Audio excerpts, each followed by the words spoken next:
Ce week-end, le monde a peut-être basculé. Si tu as un livret A, un PEA ou un projet IMO dans les 3 prochaines années, ce qui se passe en ce moment te concerne directement. Samedi 28 février 2026, les États-Unis et Israël lancent une frappe conjointe massive sur l'Iran. Le guide suprême Ali Khamenei est tué. L'Iran riposte avec des missiles sur Israël et les bases américaines dans le Golfe. Et surtout, les gardiens de la révolution ferment le détroit d'Ormuz. Le détroit d'Ormuz, c'est 50 km de large, 20 millions de barils de pétrole par jour qui passent par ce petit détroit, soit 20% de la consommation mondiale. Quand un baril sur 5 passe par un seul passage maritime et que ce passage se ferme, c'est ton plein d'essence. Tes courses au supermarché, tes investissements et ton projet IMO ou tes projets IMO à venir qui vont prendre un coup. Donc aujourd'hui, on ne va pas faire un cours de géopolitique, ce n'est pas l'objectif de cette chaîne. Par contre, on va essayer de répondre à une seule question. Qu'est-ce que cette crise change concrètement pour ton argent? Et surtout, qu'est-ce que tu dois faire cette semaine? C'est parti. Je vais te résumer les 48 dernières heures en moins de 3 minutes. Parce qu'en fait, c'est le contexte minimum pour comprendre l'impact financier qui va arriver. Donc, le samedi 28 février au matin, Israël et les États-Unis lancent des frappes coordonnées sur l'Iran. Les cibles, c'est le complexe du guide suprême, des infrastructures militaires et les gardiens de la révolution. Samedi soir, le même jour, Trump confirme sur Truth Social, son réseau social, que Khamenei est mort, le guide suprême. L'Iran confirme aussi quelques heures plus tard après avoir démenti au départ. 40 jours de deuil national s'ensuivent. Ce qui meurt avec lui, ce n'est pas juste un homme de 86 ans, mais c'est l'autorité religieuse, politique et militaire de l'Iran. Le chef d'état-major, le ministre de la Défense, le chef des gardiens de la révolution, tous tués dans les frappes. Le pays est décapité. La riposte iranienne est immédiate. Missiles sur Tel Aviv, missiles sur les bases américaines au Qatar, Bahreïn, Koweït, Arabie Saoudite. Explosion à Dubaï, Doha, Riyad, bref, le Moyen-Orient est en feu. Et le move le plus stratégique, c'est que les gardiens de la révolution diffusent sur les fréquences radio-maritimes. Aucun navire n'est autorisé à passer par le détroit d'Ormuz. Les assureurs maritimes annulent les polices. Les compagnies pétrolières suspendent les chargements. Hapag-Lloyd suspend ses transits. Et le Brent dans tout ça, il a clôturé vendredi à 72,87 $ le baril, plus 18% depuis le début de l'année. Lundi matin, à l'ouverture du marché, les analystes de Rystad Energy anticipent plus de 20 $ de plus par baril. Certains parlent même de 100 $ le baril, c'est inimaginable. C'est ce chiffre concrètement qui va impacter ta vie. Ok, maintenant que tu as plus de contexte, on va rentrer dans le concret. Comment un détroit à 6000 km d'ici affecte ton budget de mars? Donc impact numéro 1, le prix de l'essence. Aujourd'hui en France, le litre de SP samplon 95 tourne autour de 1,70 €, 1,80 € selon les lieux. Si le Brent passe de 73 $ à 90 $, c'est environ plus 15 à 20 centimes par litre à la pompe, en quelques semaines. Si ça monte à 100 $, on parle de 2 € le litre, voire plus. Pour Thomas, notre profil type sur Jama AI, qui est à 3200 € par mois, s'il fait 1000 km par mois en voiture, c'est 30 à 50 € de plus par mois, rien que pour l'essence. Ça paraît rien comme ça, mais c'est 360 à 600 € sur un an. C'est l'équivalent d'un mois d'investissement en ETF qui disparaît. Impact numéro 2, l'inflation alimentaire. Le pétrole, c'est pas juste l'essence, c'est tout le transport. Tes fruits et légumes sont transportés par camion. Tes vêtements, ils arrivent par bateau. Tes colis Amazon, par avion. Donc quand le pétrole monte de 20%, l'inflation alimentaire suit avec 2 à 3 mois de retard. En 2022, quand la Russie a envahi l'Ukraine, le Brent est passé à 120 $. L'inflation en France a atteint 6,2%. On est peut-être en train de revivre un scénario similaire. Donc impact numéro 3, c'est sur tes investissements. Accroche-toi bien. Si tu as un PEA avec un ETF World ou un ETF S&P 500, prépare-toi à de la volatilité. Mais attention, volatilité ne veut pas dire perte.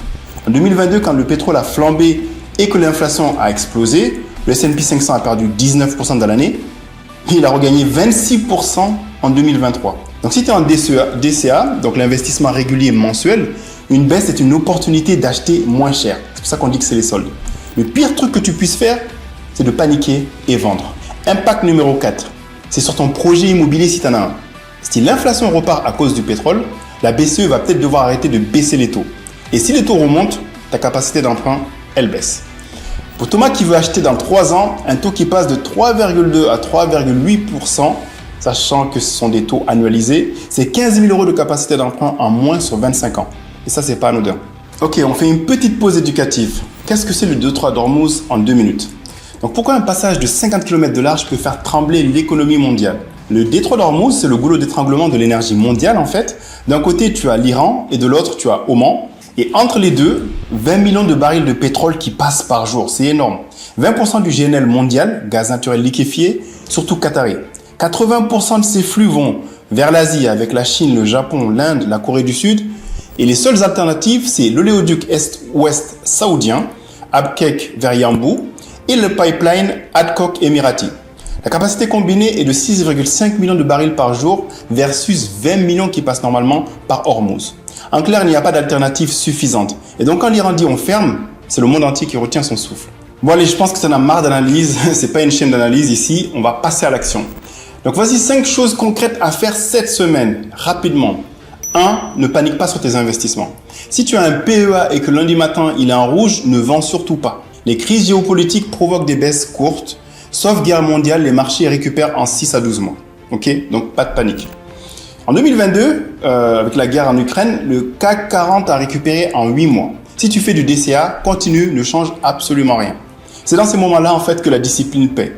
En numéro 2, vérifie ton épargne de précaution. Si l'inflation repart, tes charges fixes vont augmenter, comme on l'a vu. Assure-toi donc d'avoir 3 à 6 mois de charges sur ton livret A. Si tu as moins que ça, c'est le moment de renforcer avant de penser investissement.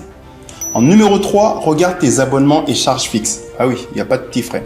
Quand l'essence et l'alimentaire montent, tu dois compenser ailleurs. Donc tu vas passer en revue tes abonnements. Tu as vraiment besoin de Netflix et Disney+, et Amazon Prime. Réfléchis bien. Ou encore la gym à 40 € par mois que tu n'utilises quasiment pas. Comme je dis toujours, c'est un don qu'on fait aux salles de gym.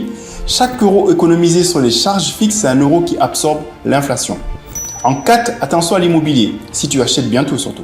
Donc si tu comptais acheter dans les 6 prochains mois, très important, surveille les taux comme un hawk. Si la BCE remonte les taux à cause de l'inflation, ta simulation de prêt d'il y a 3 mois ne vaut plus rien. Refais tes calculs chaque mois pour bien être à jour. Et en numéro 5, blague à part, remplis ton réservoir. C'est pas une blague, sérieusement. Si tu dois faire le plein cette semaine, fais-le maintenant, avant que le prix à la pompe rattrape le cours du Brent. Et le conseil le plus important, donc écoute bien, reste informé, pas sur Twitter, pas sur les chaînes d'infos en boucle, mais comprends les mécanismes. Quand tu comprends que le pétrole a une influence sur l'inflation, qui a une influence directe sur les taux et donc sur ton pouvoir d'achat, tu ne paniques pas, mais tu agis.